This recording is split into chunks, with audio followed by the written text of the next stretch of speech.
小沙弥问老禅师：师父，您不是说是尊度化众生吗？可为什么世人皆苦，无人可度呢？老禅师回答：智慧道不尽，人皆须自悟，因果人不同，唯有人自度。意思是，哪怕佛陀告诉世人智慧是什么，世人也不会懂，因为他们缺乏了自我顿悟这个过程，不是自己的智慧，哪怕别人告诉你，你也会很快忘掉。不同人的身上都有不同的因果，导致每个人都有不同的命运。命运如何，本就需要当事人去经历，又有谁能代替他们呢？尘世间的每一个人都只能自我顿悟，也只能自我度化，唯有自己度化自己，才有机会受到老天的垂怜。人先自度，才有天度。你会发现，其实很多真正牛逼的人，他们都是惜字如金的。你比如说，你跟他们讨教一件事情的时候，尽管他们看得清清楚楚，也知道这件事的本质到底在哪儿，但是他们不会告诉你的。为什么？因为他们明白不能轻易地介入别人的因果，就是一旦双方的认知不在一个维度上，那么他就会本能地去拒绝和抵触，而且你还有可能会害了他，也害了自己。首先，这是对你自身的极大的消耗，就是一旦你开始帮他去解读超出他认知边界的事物，这并不是几句话就能说明白的，对吗？因为决定一件事该怎么去做，它是一整套的体系和系统在发挥作用。因果关系它也是一个接着一个的，你解决不了全局的问题。另外最重要的是，一旦中间的哪个环节他没有听懂，或者在做的时候跑偏了，最后的结果就会有与你之别，到最后可能还会恨你。所以这种费力不讨好的事儿，傻子才做。不要参与别人的因果，不要扰动他人的气数，否则损耗的是自身。你度不尽天下人，故衣不叩门，师不顺路，法不经传。没有教育，只有筛选，不花时间在别人的事情上，这才是不介入他人因果的正确做法。接下来我给你讲2个真实的故事，希望你能从中有所感悟。第一个，这是一个网友发生在自己身上的故事。他说，前年冬天我劝过一位网友堕胎，我们未曾谋面，但是偶尔会有聊天。这个女孩给我的印象挺好，我当时刚生完2胎没有多久，她问我刚怀孕需要买哪些东西，然后就怀孕的问题我们聊了起来。她出于信任告诉我，她怀的孩子是一个已婚男人的，并且她想生下来，男方不同意她生。然后我就劝她，这么漂亮的姑娘有大好的前程等着她，千万别干这种傻事，应该把孩子打掉，去寻找一个自由身的男人，再去组建家庭。后来这个女孩听了我的话，打掉了孩子。之后这1-2年，她一直受堕胎的影响，医生也告诉她必须马上受孕，否则以后无法生育。然而她又没有合适的对象，她担心以后再也无缘生孩子了。我清晰地记得，当时她在医院需要吃下打胎药钱，他又问了我一次，我说此事关系到你的人生大事，你必须自己做主。但是如果我是你，我一定不会生下的。看着他现在这个样子，我心生愧疚，后悔不该介入他的因果。劝他打孩子的时候，我希望他好，也希望他不要去破坏别人的家庭，因为她漂亮，完全可以有很多选择。结果他打完孩子之后的人生更糟糕了。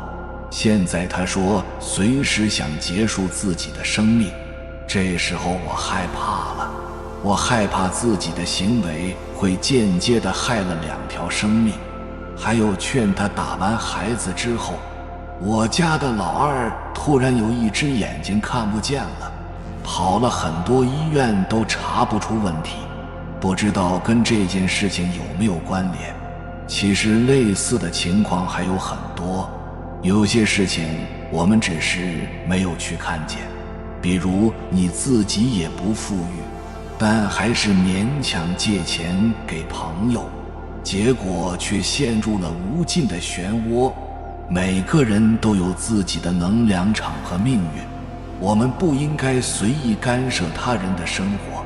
每个人来到这个世界上都有自己的使命和任务，我们不应该轻易介入他人的因果关系，去承担他人的命运。有时候你即便消耗自己的力量，或者说试图拯救别人的想法，往往会导致适得其反，反而会遭受更多的困难。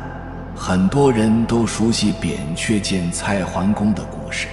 扁鹊初次见到蔡桓公时向他表示，大王的病情已经严重了，若不及时治疗，可能会进一步恶化。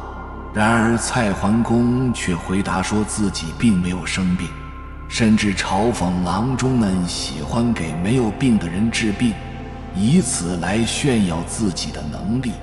10天后，扁鹊再次见到蔡桓公，说大王的病已经扩散到了肌肤，如果不治疗将会更加严重。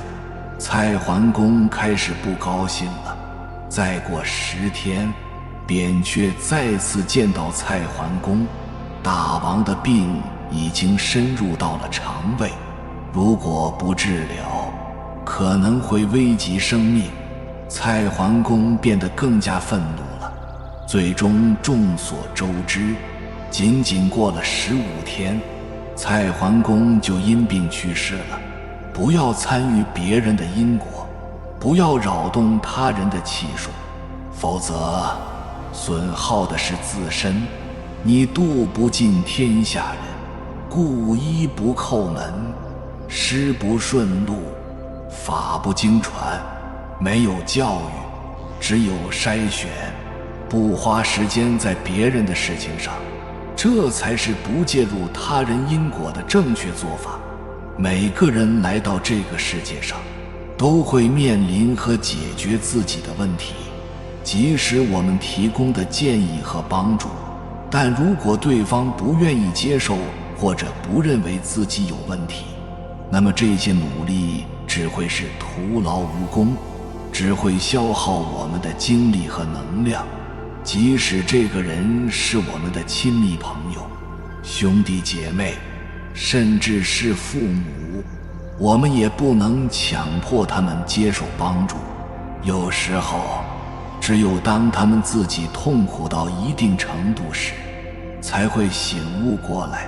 我们能做的最好的帮助，就是尊重对方的选择，也不要轻易地替别人做决定，介入他人的因果。有些人只能通过痛苦才能觉醒，让每个人按照自己的方式过好自己的生活。有些人喜欢狼吞虎咽，有些人喜欢细嚼慢咽，有些人为了追求物质拼尽一生，有些人则选择推着板车去探索世界的美好。我们不能用自己的标准去评判别人的选择，更不能试图改变他人以满足自己的期望。就像井蛙无法理解海的广阔一样，因为它的视野受限；夏虫也无法与冰相通，因为它们的生命环境完全不同。更残忍的是，当我们的认知超越了他人时，他们会本能地产生防御和抵抗。当我们成为真实的自己吧，让别人成为真实的他们自己吧。每个人都会经历他们应该经历的成长和修行。如果觉得我老头子说的有道理，就请点个赞吧。世间万物各有其命，或许你介入他人因果的初衷是好的，但是其结果未必就好。一方面，你的介入可能让问题复杂化，或者让问题扩大化；另一方面，你的介入可能将不利的后果引入自身。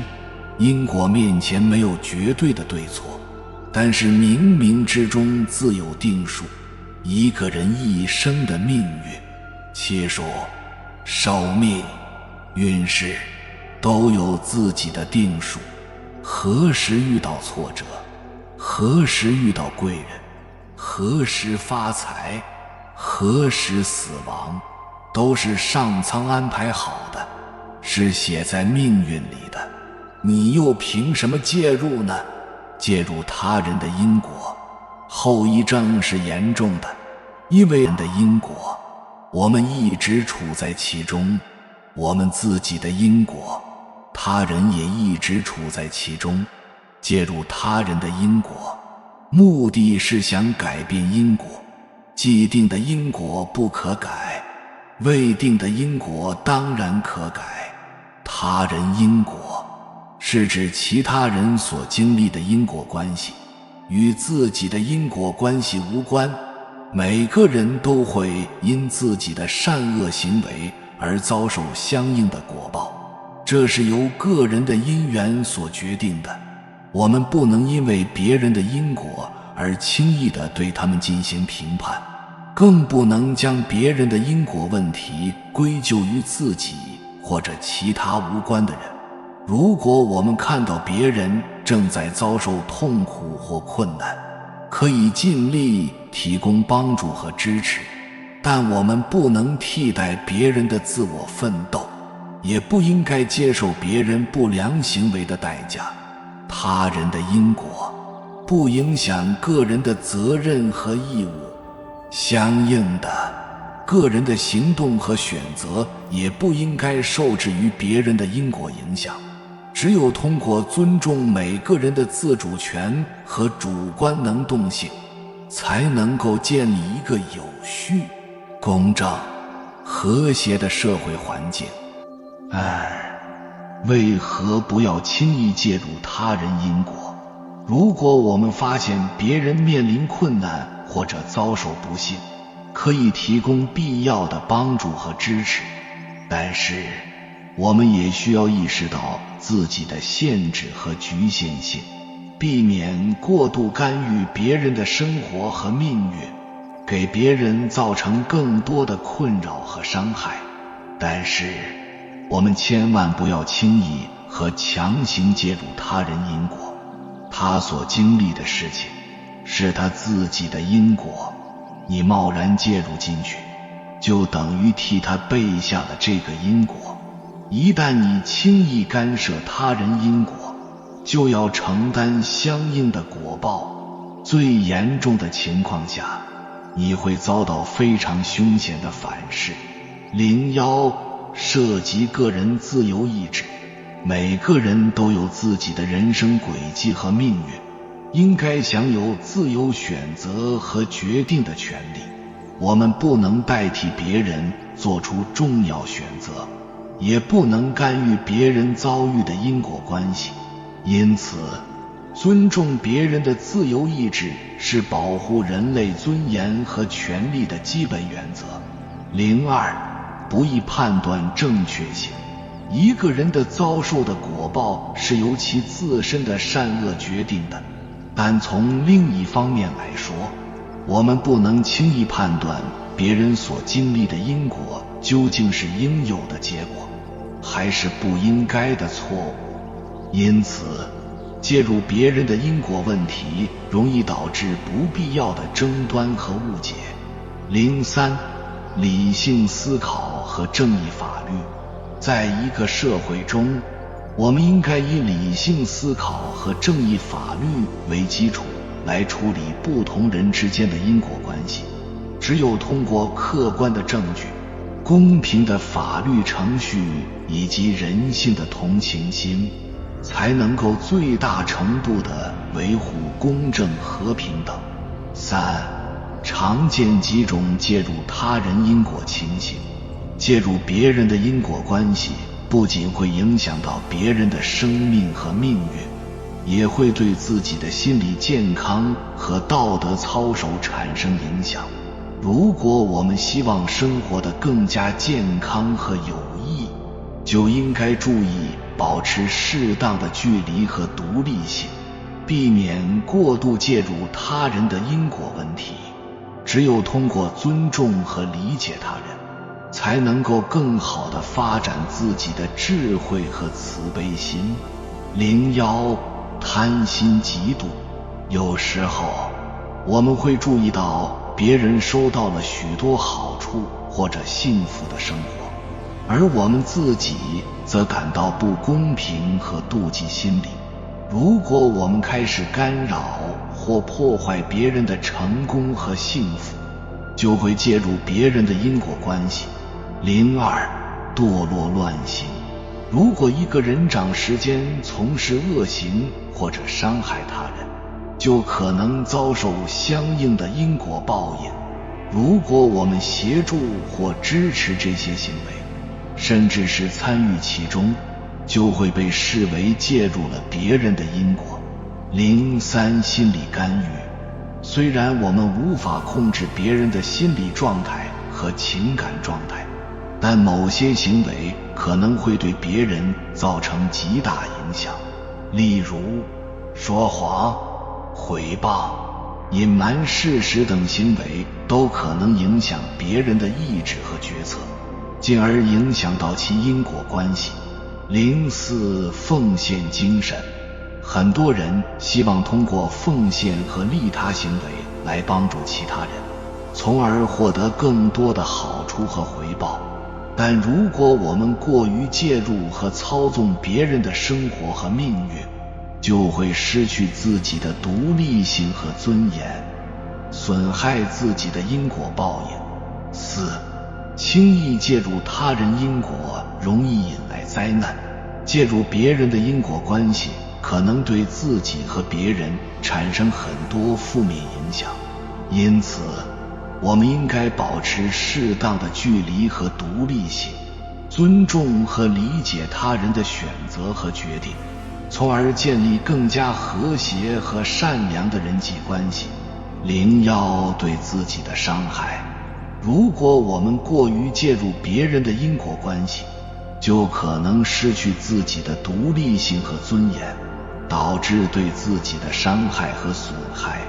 例如，如果我们为了帮助别人而放弃自己的利益或者价值观，就会忽视自己的内心需求和感受，从而产生精神上的不适和负担。02对别人的伤害。如果我们过于干预别人的生活和命运，就可能影响到别人的自由意志和人格尊严，对其造成伤害和困扰。例如，如果我们把自己的期望和价值观强加给别人，就会使别人感到不安和无力，从而产生挫败感和挫折感。03对社会的伤害。如果我们过于干预别人的因果关系，就会破坏社会秩序和公共利益，导致社会的不稳定和混乱。例如，如果我们利用别人的弱点和缺陷谋取私利，就会使社会信任和道德观念受到破坏，进而威胁到整个社会的安全和稳定。03因果报应循环，一个人的任何行为都会对其当前和将来的生命产生影响，并且会以某种方式得到回应和报应。如果我们介入别人的因果关系，就可能在未来遭受相应的报应和惩罚。例如，如果我们通过欺诈和暴力手段得到了某种好处，就可能在未来遭受同样的欺骗和暴力对待。5. 千万不要轻易介入他人因果。做到不介入别人的因果关系，就需要尊重他人的自由意志和人格尊严，保持适当的距离和独立性，理解他人的需要和感受，以及培养自己的智慧和慈悲心。只有通过这些方式，我们才能建立更加和谐和善良的人际关系，并且实现自己和他人的幸福和成长。01尊重他人意愿和人格尊严。每个人都有自己的选择和决定权，我们应该尊重其选择和决定，并且不干涉或强加自己的意愿和价值观。02保持适当的距离和独立性。虽然我们可以帮助和关心别人，但我们也应该保持一定的距离和独立性，避免过度涉入别人的生活和命运，并且不破坏其自主性和自尊心。03理解他人的需要和感受。与其过度关注他人的生命经历和命运，不如关注他们的需要和感受。通过倾听和理解他人的真实内心，我们可以更好地了解和支持他们，从而建立更加和谐和善良的人际关系。04培养自己的智慧和慈悲心。我们可以通过学习佛法和培养自己的智慧和慈悲心，来更好地认识和理解他人的处境和需求。只有通过自己的改变和提高，才能够更好地帮助他人和避免介入别人的因果关系。05这不是无情，而是另一种深情。有时你明知他人的因果，甚至答案，但绝不可出手，不可泄露天机，那是他的福或是难，皆有命定，也终会清醒。这不是无情，而是另一种深情。损耗自我修为去救人，是一种功德，但前提是你已读懂了对方，也心甘情愿，是故爱有千万种，否则你的牺牲还不足以震撼他人。总想纠正、改变别人，同情别人，因此长时间帮助别人，其实都会在不知不觉中替人背负因果。克制一下纠正、改变别人的欲望，不要在不知不觉中背负他人的因果。可以同情，可以帮忙急需帮助的人，但救急不救穷是个真理。同情他人，说明有我们不可能替别人走路，替别人生活，普通人也没有那么大的能力帮谁一辈子。任何人到最后都是靠自己走完这一生，其他人只能干预一时，干预不了一辈子。有的人就是要成为一滩烂泥，非要纠正别人，别人也不会改变，反而激起别人的反抗情绪。原本与自己无关的人和事，后来死死缠上了你。尊重他人的命运和因果，尊重自己的命运和因果，尘归尘，土归土，万物归万物。有缘人，感谢你看到最后。如果今天的影片对你有所帮助，请按个赞给我响应，回复一句不介入他人因果。愿你在生命的征程中保持内心的宁静与智慧，获得属于自己的幸福与成长。还没有订阅频道的，请点击右侧的订阅按钮，与我们建立更深的连接。随缘加入会员，与同频之人共修福报，随喜转发，功德无量。